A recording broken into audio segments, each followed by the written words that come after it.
កូនមានឪពុក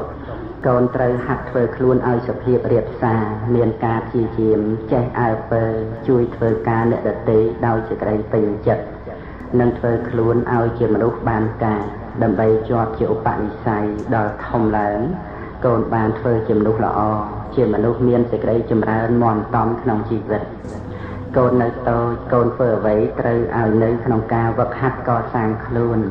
បើកូនមានស្មារតីកសាងខ្លួនជានិច្ចនោះកូនធ្វើអ្វីតែមានរបៀបរៀបរយ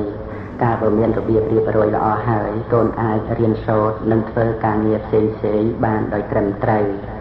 តទៅកូននឹងបានជាមនុស្សមាននៅសេចក្តីសម្រេចនិងសេចក្តីចម្រើនដល់ខ្លួនឯងព្រមទាំងសង្គមគ្រួសារសង្គមជាតិក្នុងអនាគតយ៉ាងពិតប្រាកដ